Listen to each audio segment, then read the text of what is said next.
My husband's family spent the whole evening laughing and talking, but not a single word was directed at me. His mother sniffed, "She'll apologize soon enough." My husband smirked, "She always does." Without a word, I pulled out my phone and made a call. Minutes later, their reactions were priceless. I should have known something was off the second we walked in. The house smelled like roast beef and red wine, the kind of scent that usually felt warm and inviting. But not tonight. Ryan's family was already gathered in the living room, chatting, laughing, glasses clinking, but something was missing. Me. Not a single word was directed at me. I greeted them like I always did, polite, careful, hoping this time would be different. Ryan's mom, Susan, flicked her eyes toward me, barely a second of acknowledgement, then turned back to the conversation. His dad, George, didn't even look at me. His sisters, Rachel and Laura, who used to at least pretend to tolerate me, acted like I wasn't there. I felt my stomach tighten. Ryan, my own husband, said nothing. I followed him inside, past the hallway table where I'd once placed a thoughtful bouquet of flowers for Susan's birthday, only to watch her move it to the laundry room like it was garbage, past the family pictures on the wall, filled with smiles I would never be part of. I sat down at the dinner table, the conversation flowing around me. I wasn't included. Not once. I reached for the bread basket, and right as my fingers brushed it, Susan pulled it away and handed it to Laura. She did it so smoothly, so deliberately, that I knew. This was planned. They wanted me to notice. They wanted me to feel it. I placed my hands in my lap and watched. Watched as Susan made sure the wineglass in front of me was never refilled. Watched as Rachel complimented Laura's dress, then scanned me up and down and smirked like I wasn't even worth an insult. Watched as my own husband leaned back in his chair, drinking, laughing, completely fine with it all. The weight in my chest was unbearable. Then, Susan sighed dramatically, swirling the wine in her glass. "She'll apologize soon enough," she said. Ryan chuckled. "She always does." The air left my lungs. I stared at him, at his easy, smug expression, like this was funny, like I was predictable. The past few months flashed in my mind, the gaslighting, the blame-shifting, the way I was always the one to say sorry first. I was tired. I was so tired. I picked up my phone. No one noticed at first. I scrolled to my recent calls, found the number, and pressed dial. Ring. The table quieted. Ring. I could feel them watching now. "Hello?" A deep voice answered. I kept my voice light. "Hi, Mr. Hayes. It's me. I just wanted to confirm if everything's ready for tomorrow." Ryan's expression dropped. His father frowned. "Who's that?" I swirled my wine, mirroring Susan's earlier gesture, and smiled. "Oh, just my lawyer." Ryan's smirk disappeared so fast it was almost funny. Almost. His father, George, leaned forward, his fork clinking against his plate. "Your lawyer." I tilted my head slightly, still watching Ryan. He knew. Oh, he knew exactly what this was about. And he was terrified. I kept my voice sweet. "Yes, Mr. Hayes, you got all the documents together, right? I want to make sure everything is finalized." Ryan's jaw clenched. His fingers tightened around his glass. He looked like he wanted to snatch the phone out of my hand. Susan narrowed her eyes. "What the hell is this about?" "Oh, didn't I mention?" I set my glass down, my fingers drumming lightly against the rim. "I found out 2 weeks ago that Ryan took out a loan against our house. Without telling me." I heard a sharp inhale.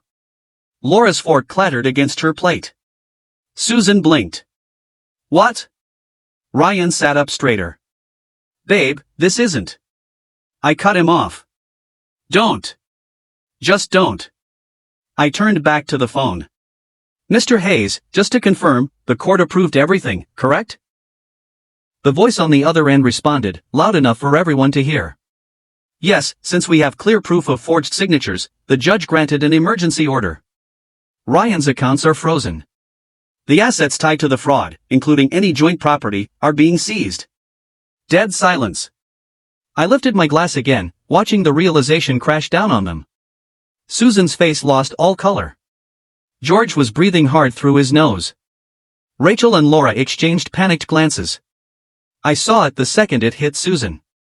The moment she connected the dots. What joint property meant? Their house. Ryan hadn't just forged my signature on a loan. He had used their house as collateral. I leaned back in my chair, finally enjoying the meal in front of me.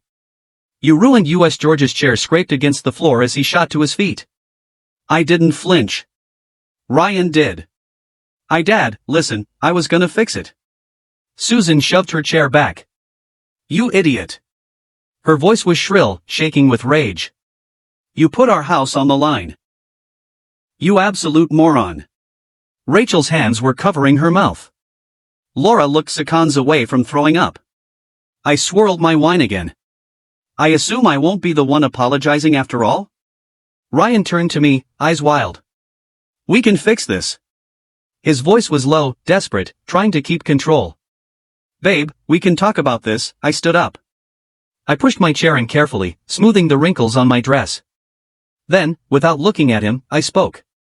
I'll be home tonight to pack my things. You have 24 hours to be gone. Then I turned to his family, making sure to meet Susan's wide, horrified eyes. You should probably start packing too. And with that, I walked out. But the chaos behind me had only just begun. I made it halfway to the door before I heard the chair crash to the floor. Ryan had bolted up so fast, he knocked it over. Wait. I didn't stop. I was already reaching for the door handle when his hand grabbed my arm. Don't do this, he hissed, his voice low, panicked. You don't understand what you're doing. I turned to face him. His eyes weren't just desperate. They were scared. Good. I pulled my arm free, stepping back. Oh, I understand perfectly. Behind him, Susan was frozen in place, her wine glass shaking in her grip. George had gone still, his fists clenched at his sides. Rachel and Laura just sat there, staring at Ryan like they didn't recognize him. For the first time in years, I had their full attention. Too bad it was too late. Ryan's mouth opened and closed. I saw the exact second he realized he wasn't talking his way out of this. Then his face changed. The fear vanished. The regret vanished. And in its place? Pure, cold anger. You wanna play dirty? He said, his voice dropping into something cruel. Fine. You think you're so smart, don't you? You think you're winning. I didn't answer. I didn't need to. He took a step closer, lowering his voice. You don't even know the half of it. I felt my stomach tighten. Something about the way he said it, something was wrong. Then, just as I reached for the door again, there was a loud, rapid knock. Every head snapped toward the door. No one moved. Bang bang bang. The knocking turned into pounding. And then, police. Opened the door. The blood drained from Ryan's face. Susan's glass slipped from her fingers, shattering against the tile. Rachel gasped. George cursed under his breath. I slowly turned back to Ryan, heart pounding in my chest. What did you do? The front door burst open. Two uniformed officers strode in, hands resting on their holsters. The one in front, a stocky guy with a buzz cut, scanned the room before settling his gaze on Ryan. Ryan Anderson? Ryan swallowed. Yeah. You're under arrest for identity fraud, bank fraud, and forgery. A sharp, stunned silence took over the room. Rachel made a choked sound. Laura looked like she might faint. Susan staggered backward, shaking her head. No. No. This is a mistake. The officer ignored her. Turn around. Hands behind your back. Ryan snapped. This is damn. He stepped back, fists clenched. She's setting me up. This is her fault. She did this. I just stared at him. He wasn't even denying it. Not once had he said he didn't do it. I felt something cold settle in my chest. How much worse was it? Ryan turned on me. His face was twisted, ugly, furious. You think you're so smart? His voice cracked. You think you won? The officer grabbed his arm, pulling it behind his back. Ryan fought. You have no idea what you've done, you stupid clique. The cuffs snapped into place. Ryan went rigid. For a second, he just stood there, breathing hard. His jaw was so tight I thought his teeth might crack. Then his shoulder sagged. He let out a slow, shuddering breath. And then, he started laughing. A slow, bitter, humorless laugh that sent chills down my spine. I hated that sound. I hated that even after all this, even after getting caught, he still thought he had control. The officer started leading him toward the door, but before they reached it, Ryan looked back at me over his shoulder. And what he said next froze me in place. "You're not safe." I didn't move. I didn't speak. I just watched as the officers dragged him out the door and into the night. But the second he was gone, I exhaled sharply and gripped the back of a chair, my knees feeling weak. The room was spinning. Not safe. What the hell did that mean? Susan's voice snapped me out of it. "What have you done?" she shrieked. I turned. And just like that, the real war began. Susan's voice hit the room like a whip. "What have you done?" She was shaking, her face twisted with rage. All the grace, all the fake politeness gone.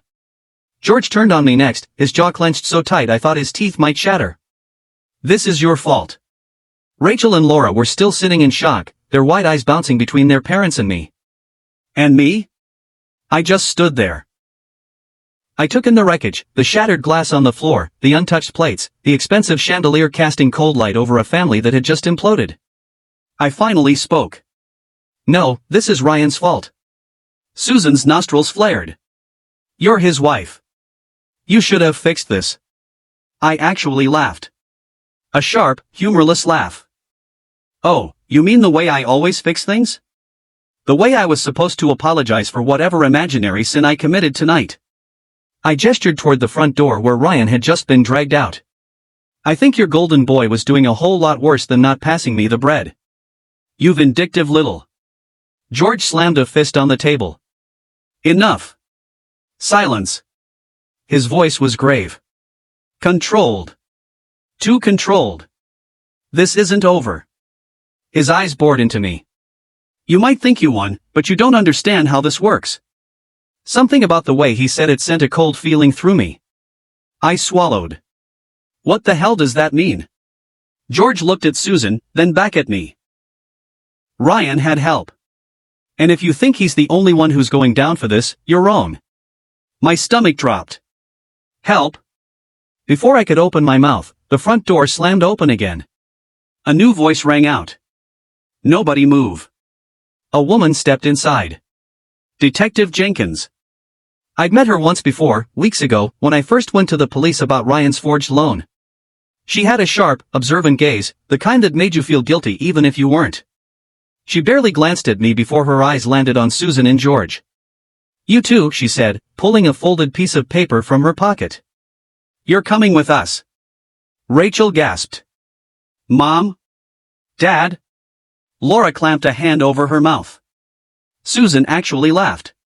"This is ridiculous," she said, flipping her hair back. "You can't just walk in here." And Detective Jenkins unfolded the paper and held it up. A warrant. My breath caught in my throat. Damn. George's face turned to stone. He said nothing. Absolutely nothing. Susan, though. She went full meltdown. "This is a mistake. We didn't do anything. She's setting us up." Jenkins didn't even blink. Ryan already gave a statement. Dead silence. I felt the weight of those words hit them. Ryan, their perfect, spoiled, golden son. Ryan, who thought he was untouchable. Ryan, who just sold out his parents. Susan snapped. That ungrateful little. She lunged forward, but George grabbed her arm. His face was completely blank. I had never seen him look like that before. Not angry. Not panicked. Just done. I had my answer. He knew. He had always known. They had been in on it from the start. They weren't just freezing me out tonight for fun. They thought I was already finished. They thought they'd win. They thought I'd go quietly. And now, they were being let out of their own house in handcuffs. Just like Ryan. The police were gone within minutes.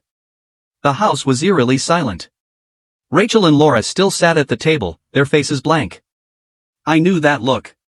Shock. For years, they had watched their parents control everything. They had probably assumed it was just the way things were. Now, they were staring at the wreckage of what their family actually was. Laura finally whispered, "What happens now?" I didn't answer. I didn't have an answer. Instead, I turned.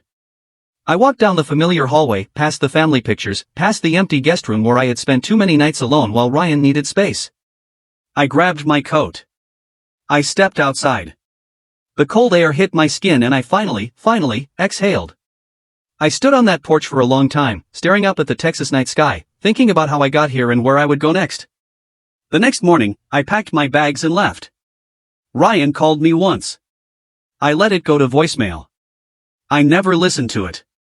By the end of the week, his family's house, a house they had used to control me, humiliate me, break me, was officially seized. It wasn't mine. I didn't want it. Let them deal with the consequences. I had wasted too much time in that house, in that family. For the first time in years, I was free. Not safe? No. I was untouchable.